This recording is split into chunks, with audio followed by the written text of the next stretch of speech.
Hello guys, welcome back to my channel atomic tutorial. So guys, पिछले lecture में मैंने integrated rate law expression को derive किया था for a zero order reaction. लेकिन आज हम इस लेक्चर में जीरो ऑर्डर रिएक्शन का हाफ लाइफ क्या होता है उसको डिस्कस करेंगे, और साथ ही साथ हम लोग जीरो ऑर्डर से रिलेटेड तीन तरह के कर्व को भी डिस्कस करेंगे जो कि काफी ज्यादा इंपॉर्टेंट है आपके एग्जाम पॉइंट ऑफ व्यू से। तो चलिए अब हम बात करते हैं half life for a zero order reaction क्या होता है। It is the time taken by the reaction to go up to 50% completion is called its half life. मतलब यदि कोई रिएक्शन 50% कंप्लीट हो चुका है तो उस वक्त जो समय हो रहा होगा वो समय उस रिएक्शन का हाफ लाइफ कहलाता है।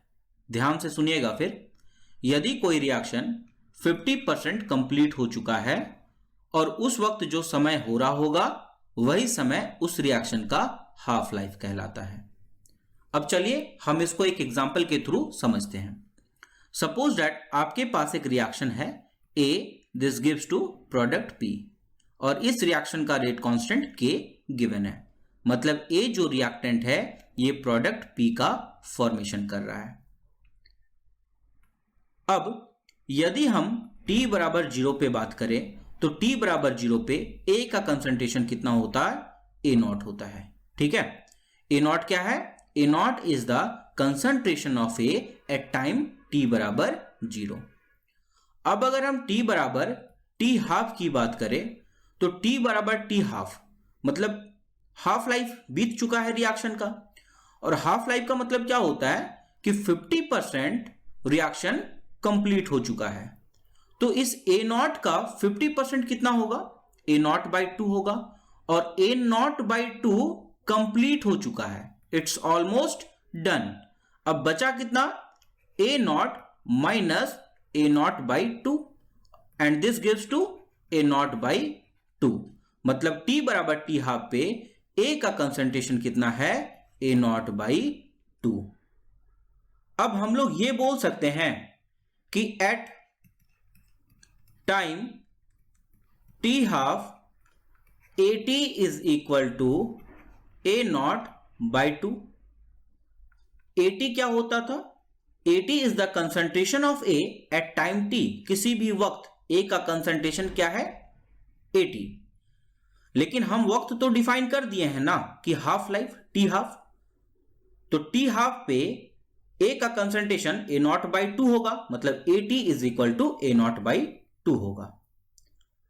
अब हम लोग integrated rate law expression for a zero order reaction क्या डिफाइन किए थे? AT is equal to A0 minus KT। ये इक्वेशन 1 है, और ये इक्वेशन कहां से डिराइव किए थे? ये इक्वेशन जीरो ऑर्डर रिएक्शन के लिए हम लोग डिराइव किए थे। अब AT में हम लोग क्या पुट कर देंगे? AT में हम लोग पुट कर देंगे A0, और T में क्या पुट कर देंगे? T में पुट कर देंगे हम लोग T हाफ। चलिए पुट करते हैं। तो AT बन गया A0 by 2, this equal to A0 minus K into T half, क्योंकि T पे हम लोग T हाफ पुट कर दिए हैं। अब यहां से K into T half is equal to क्या आएगा?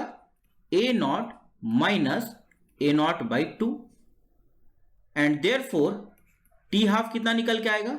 जब आप इसको सॉल्व करोगे A0 माइनस A0 by 2 तो ये निकल के आएगा A0 by 2, और नीचे ये K है वो K नीचे मल्टीप्लाई में आ जाएगा। ठीक है, 2K। इसका मतलब T हाफ कितना आया? T हाफ आया A0 by 2K के बराबर।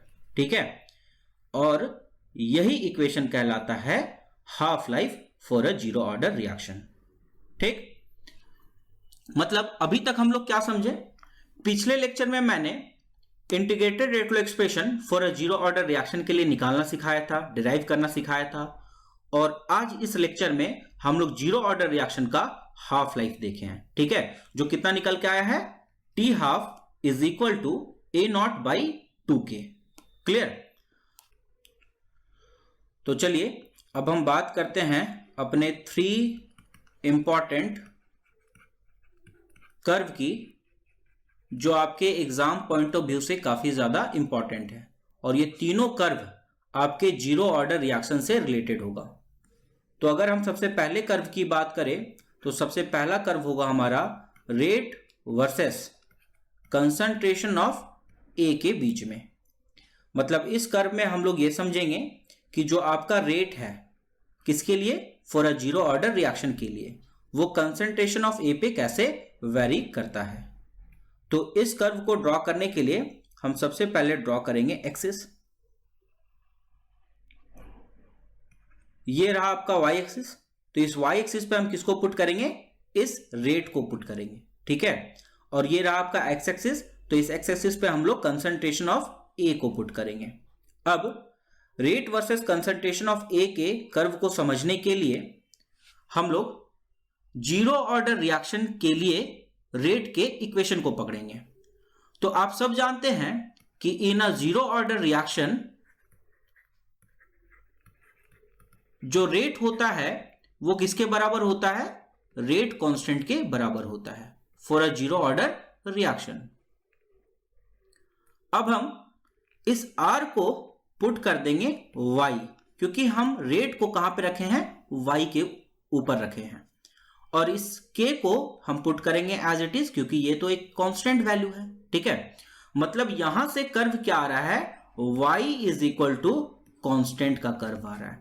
और y is equal to constant का कर्व कैसा जाता है, पैरेलल टू x एक्सिस।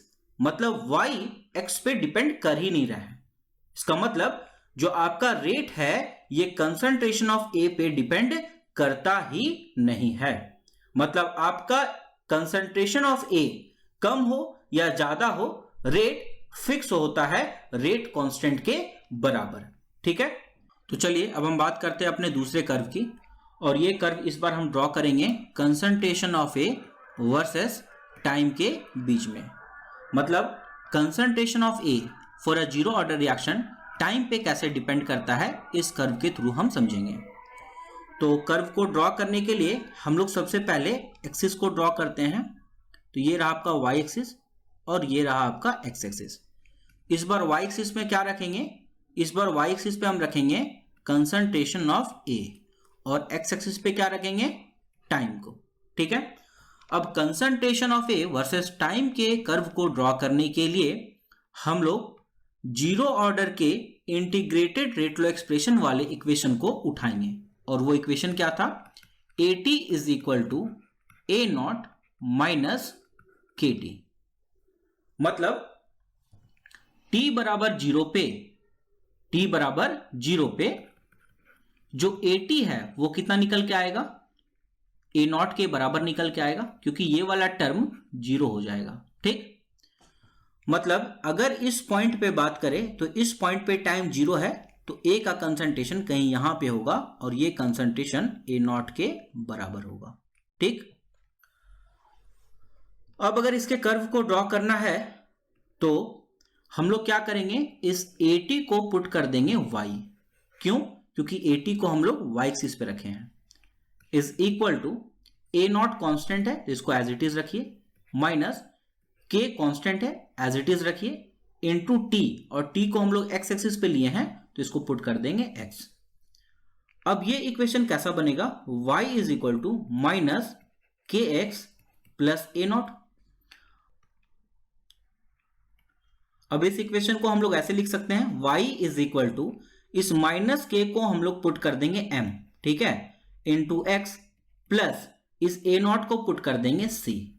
मतलब ये equation y is equal to mx plus c एक स्ट्रेट लाइन का इक्वेशन है। किसका इक्वेशन है, एक स्ट्रेट लाइन का इक्वेशन है, ठीक है, जहां पे आपका जो स्लोप है ये नेगेटिव है और इंटरसेप्ट पॉजिटिव है, ठीक है। मतलब ये जो इक्वेशन है integrated rate law expression for zero order reaction, ये y is equal to mx plus c को रिजेंबल कर रहा है, where m is negative and c is positive. तो यदि स्लोप नेगेटिव हो और इंटरसेप्ट पॉजिटिव हो तो स्ट्रेट लाइन का कर्व कुछ इस प्रकार जाता है।